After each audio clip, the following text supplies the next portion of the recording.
लगता है कि तेजस्वी यादव जो बोल रहा है वो सरकार इम्प्लीमेंट करने होते ही नहीं है। ये राज ठाकरे जी के लोग हैं, ये लोग वहाँ दादागिरी करने का प्रयत्न कर रहे हैं। तो ये अपोजिशन वालों को इसी तरह का कोई विषय नहीं है और जानबूझकर लोगों में गलत फहमियां पैदा कर रहे हैं। आशावाद मुंबई में करना ठीक नहीं है। मुंबई भारत की आर्थिक राजधानी है। जो ठाकरे के लोगों की तरफ से दादागिरी हो रही है उसको लगाम लगाने का काम हमारी सरकार करेगी। नमस्कार, मेरा नाम सानू झा है और आप लाइव सिटीज बिहार के मधुबनी जिला अंतर्गत झंझारपुर से देखना शुरू कर चुके हैं। मधुबनी में आज भारत सरकार में मंत्री रामदास अठावले का आना यहाँ हुआ है। यहाँ आकर उन्होंने प्रेस को संबोधित करते हुए कई सारी बातों को स्पष्ट ढंग से रखा है। उन्होंने तमाम बातों को सिलसिलेवार ढंग से रखते हुए विपक्ष पर खासा हमलावर होते हुए दिखे हैं। नीतीश कुमार के कार्य को काफी उन्होंने सराहा है और तेजस्वी यादव को आड़े हाथ लिया है। राहुल गांधी को पे भी उन्होंने हमलावर होते हुए साथ ही साथ महाराष्ट्र में जो भाषा विवाद है इसको लेकर के भी अपनी कई सारी बातों को स्पष्ट ढंग से रखते हुए प्रेस को संबोधित किया है। देखिए इस वीडियो में भारत सरकार में मंत्री अठावले क्या कुछ कह रहे हैं मधुबनी आकर। भाषा विवाद की जो राजनीति है वो गर्माहट से हो गई है और आप महाराष्ट्र से आते हैं, आज बिहार आए हैं और खासतौर पर मिथिलांचल में आए हैं। मिथिला के और बिहार के कई लोग, कई करोड़ों लोग वहाँ आपके महाराष्ट्र में रह रहे हैं। इस भाषा विवाद को लेकर के आप क्या सोचते हैं और आपका क्या नजरिया है? मुझे लगता है कि भाषावाद मुंबई में करना ठीक नहीं है। मुंबई भारत की आर्थिक राजधानी है और बाबा साहब अम्बेडकर जी ने जो संविधान दिया है, बाबा साहब अम्बेडकर जी ने जो संविधान दिया है वो संविधान के मुताबिक देश का किसी भी राज्य का आदमी, किसी भी गांव का आदमी कहीं भी जाकर धंधा पानी करना, रोजगार करना वो उनका अधिकार होता है। तो मुंबई आर्थिक राजधानी होने के कारण मुंबई में अनेक लोगों को रोजगार मिलता है। इसीलिए बहुत सारे लोग यूपी के, बिहार से, मध्य प्रदेश से, नॉर्थ इंडिया, साउथ इंडिया और अनेक राज्यों के लोग मुंबई में रहते हैं। तो भाषा का विवाद खाली यहाँ तक था कि राज्य सरकार ने निर्णय लिया था कि फर्स्ट से हिंदी भाषा कंपलसरी करने का निर्णय लिया था, लेकिन उसका विरोध अनेक नेताओं ने भी किया, जनता ने भी किया। इसलिए माननीय देवेंद्र फडणवीस जी की सरकार ने वो जो जीआर था, जो आदेश था, उसको रद्द किया है। लेकिन मुंबई में कुछ जो लोग हैं, जो महाराष्ट्र निर्माण सेना के जो लोग हैं, माननीय राज ठाकरे जी के लोग हैं, ये लोग वहाँ दादागिरी करने का प्रयत्न कर रहे हैं। कुछ लोगों को मराठी बोलो नहीं तो थप्पड़ मारेगी, इसी तरह का कुछ गलत काम कर रहे हैं। इसका मेरी पार्टी ने कड़ा विरोध किया है और माननीय देवेंद्र फडणवीस जी सरकार ने भी ऐलान किया है कि भाई इसी तरह की गुंडागर्दी करने वालों को सबक सिखाया जाएगा।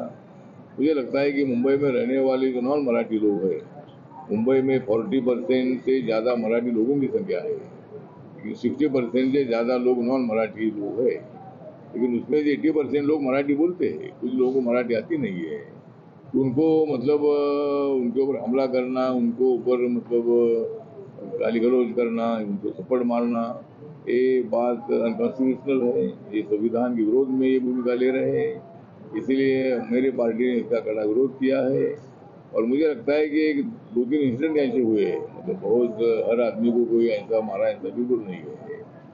लेकिन वो भी जो भी हुआ है वो भी नहीं होना चाहिए और वहाँ नॉन मराठी लोगों की सुरक्षा करने की जिम्मेदारी राज्य सरकार की है और राज्य सरकार उसके लिए ताकतवर सरकार है, माननीय देवेंद्र फडणवीस जी, और वहाँ के नॉन मराठी लोगों की पूरी रक्षा की जाएगी और मनसे या शिवसेना के उद्धव ठाकरे के लोगों की तरफ से दादागिरी हो रही है उसको लगाम लगाने का काम हमारी सरकार करेगी।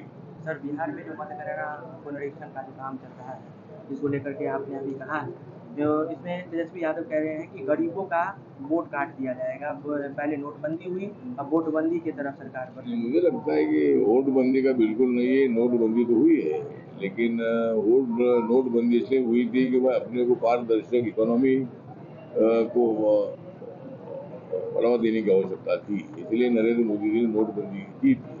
जो ब्लैक मनी है वो ब्लैक मनी को खत्म करने के लिए वो निर्णय लिया था। लेकिन अभी वोटबंदी जो है, वोटबंदी करने का बिल्कुल तो कोई सवाल ही पैदा नहीं होता है। जो गरीब लोग सबसे ज़्यादा वोट हमको देने वाले हैं हमको भी वोट उनका लेना है। हम कैसे उनका वोट काट सकते हैं? किसी का वोट काटने का बिल्कुल विषय नहीं है। उसमें खाली यहाँ का नागरिक को है, बिहार का ही वो नागरिक होना चाहिए।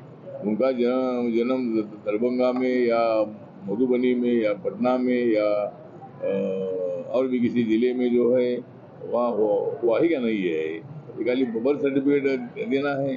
और इसीलिए मुझे लगता है कि इसमें कोई आपत्तिजनक कोई बिल्कुल या विषय नहीं है।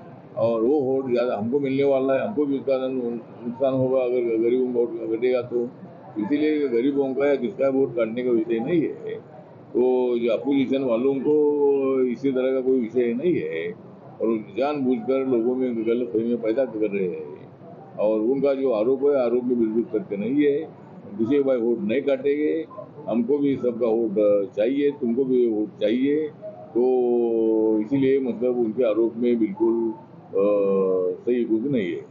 एनआरसी को लेकर के तेजस्वी यादव प्रमुख हो रहे हैं, एनआरसी को लेकर के तेजस्वी यादव प्रखर रूप से आ रहे हैं सामने, बोल रहे हैं इसे हटाएंगे, बिहार में मुद्दा बन रहा है, क्या कहना चाहते हैं? बिहार में सीएनआरसी को लेकर के तेजस्वी यादव नहीं, मतगणना पुनरीक्षण जो चल रहा है उसमें तेजस्वी यादव का कहना है कि इससे आगे जो इसका जो प्रकरण बढ़ेगा वो सीएनआरसी का प्रकरण हो जाएगा। पूरे पहले बिहार में लागू होगा, फिर देश में लागू हो जाएगा।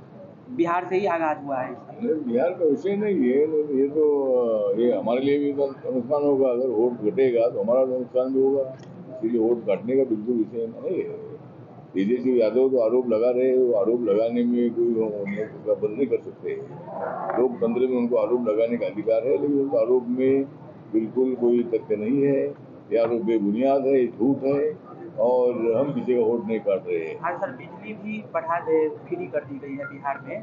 बिजली जो है 128 यूनिट 125 यूनिट जो है वो फ्री कर दी गई है। और तेजस्वी बोल रहे हैं कि मैं जो कह रहा हूँ सरकार उसको इम्प्लीमेंट कर रही है। मुझे लगता है कि तेजस्वी यादव जो बोल रहा है वो सरकार इम्प्लीमेंट करने का विषय नहीं है। तेजस्वी यादव खाली बोल रहे हैं, उनकी सरकार आने वाली नहीं है। और बिजली जो है, बिजली में छूट देने का निर्णय तो नीतीश कुमार की सरकार ही ले सकती है। उन्होंने मतलब जो बिजली फ्री करने का जो निर्णय लिया है ये स्वागतार्ह निर्णय है और उसका फायदा हमें इलेक्शन में होगा। तो देखा आप लोगों ने जिस तरीके से मधुबनी के झंझारपुर में आज भारत सरकार में मंत्री रामदास अठावले का यहाँ आना हुआ है। तेजस्वी यादव पर उन्होंने खासा हमलावर होते हुए दिखे हैं। राहुल गांधी को भी आड़े हाथ लिया है। मतदाता गहन पुनरीक्षण नीति को लेकर के भी अपनी बातों को स्पष्ट ढंग से रखते हुए उन्होंने प्रेस को संबोधित किया है। ऐसे ही तमाम छोटे बड़े खबरों को लाइव सिटीज पर देखते रहे। तत्काल के लिए दीजिए इजाजत, नमस्कार।